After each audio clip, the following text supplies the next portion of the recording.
name is Derek Anampio. I'm a kidney transplant recipient. My name is Alexander Anampio. I'm his father. I'm the donor.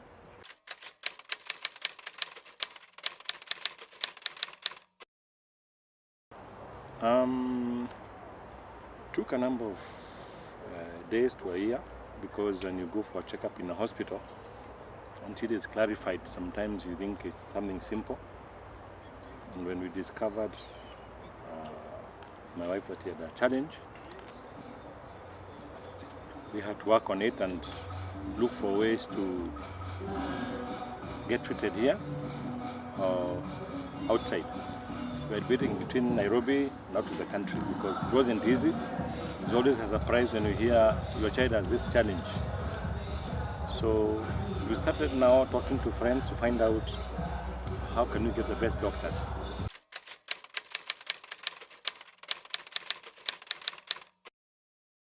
So before the transplant, I experienced a number of symptoms of illness, the most common being fatigue.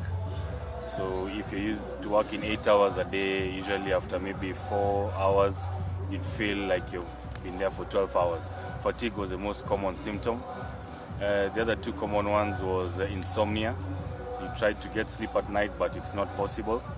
And when that happens now, during the day, you have something called sleep apnea. You just randomly fall asleep. Your body functions irregularly. Very tired, lack of sleep, and lack of appetite.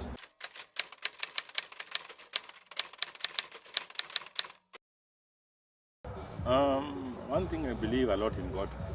So I knew this is a challenge, and somehow even if it's tough, we shall get away. I remember I was in Mombasa then. So I came back to Nairobi, we sat as a family, and we made a decision with those family members.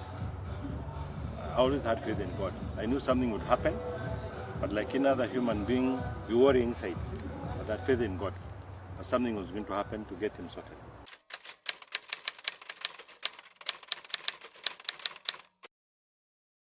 Yeah, what happened was that the information we got from friends and the doctors out of the country as we were communicating in India,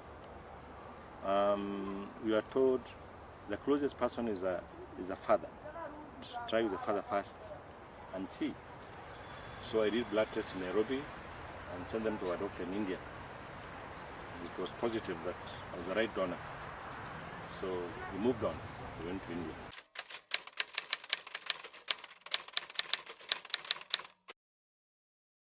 What is amazing is, I was very proud that I could see my son walking. In fact, we hugged before we went to the theater.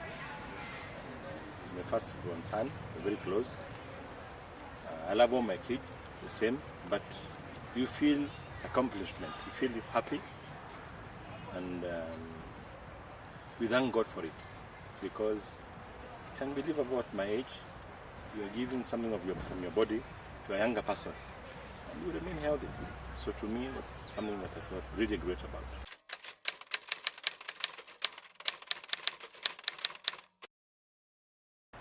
Well, we got from friends, people raised funds within our family and the friends we have in our lives. And it was amazing how people can assist you. Some people don't even know you. So, and I thank the Kenyan fraternity. I think Kenyans have a very big heart. There are people today, I have to look for, who are these people that knew me? I never knew them.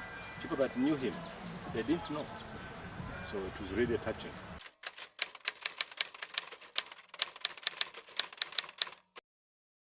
Well, when I went to India, because of the past friends who gave us details, we were confident. Secondly, we prayed a lot, we used to pray. And I believe whatever you are going through is planned by God. So with that aspect, even if there's that worry as a human being, I wasn't worried about not waking up. But I remember I prayed before I went to the theater to be able to wake up and see him the next day. So we had confidence in India that things will happen positive because of the past history of the people we know.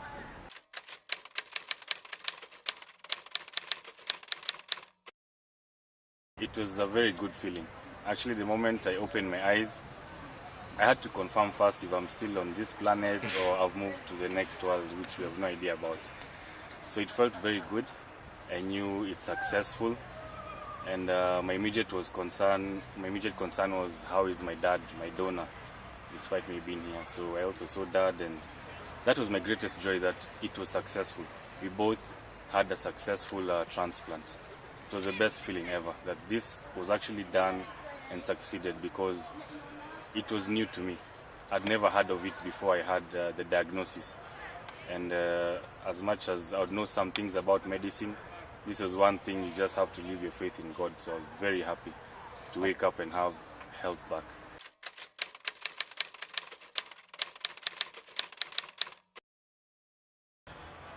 The first thing I'd advise anyone today is you have to have hope.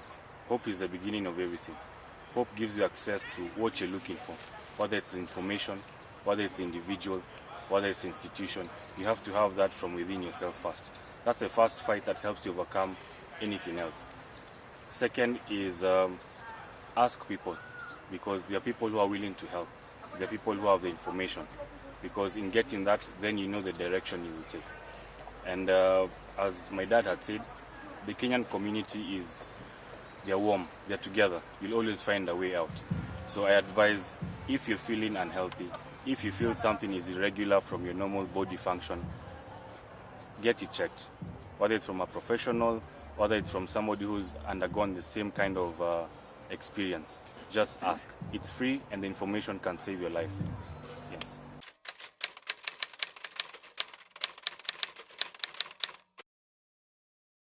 I'll be honest, when you come from the theater and you're dressed up, you're tight, it's very, very painful. The nurse is with you for 3-4 days.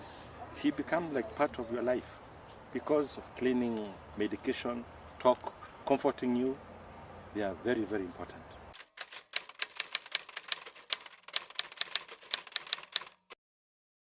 To the government, what I would say is one thing. Please take the nurse issue seriously. They are very important in the health sector. And to the nurses, I'm not trying to say they are not kind. Please see the light of God. Don't let person die because of money. Human life is very important. Money will take us nowhere. Don't let our grandfathers, our babies, our aunties, our brothers pass on because of money. Have that heart that even if I have challenges with finance, let me save a life. We can go a notch higher. There's no doubt they need the salary, but please have part of God in you, that you see somebody's life, because life is everything. Money will take us nowhere. Today you have, tomorrow you don't. But living and saving someone's life when you can, do it. It has nothing to do with what you ate today for breakfast or you didn't eat. Doesn't matter where you live. If you have that knowledge of saving someone's life, do it for free. Do it. And it's something that Kenyans have to understand, that money is not life.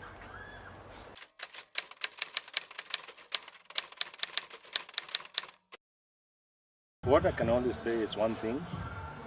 When you save a life, you're actually getting a favor from God. And in this world, it's not what you have, what you don't have.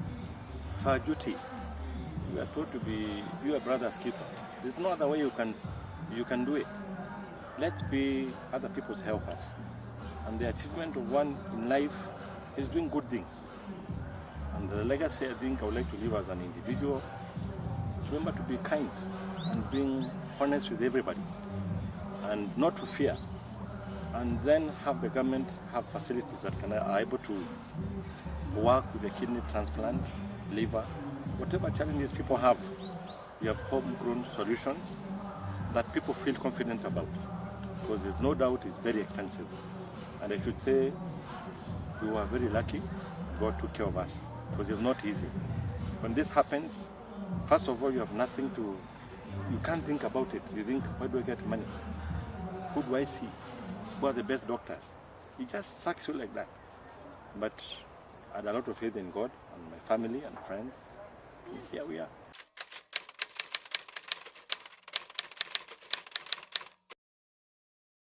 So immediately after the transplant, for me was to get back to normal life. I was in formal employment. I'm now 31 years of age, and I did my transplant in 2015. This year it's going to be 2 years since transplant.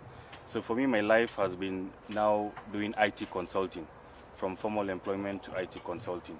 So any IT opportunities that I may get, even if it requires a full-time job, that is what I take up. Yes.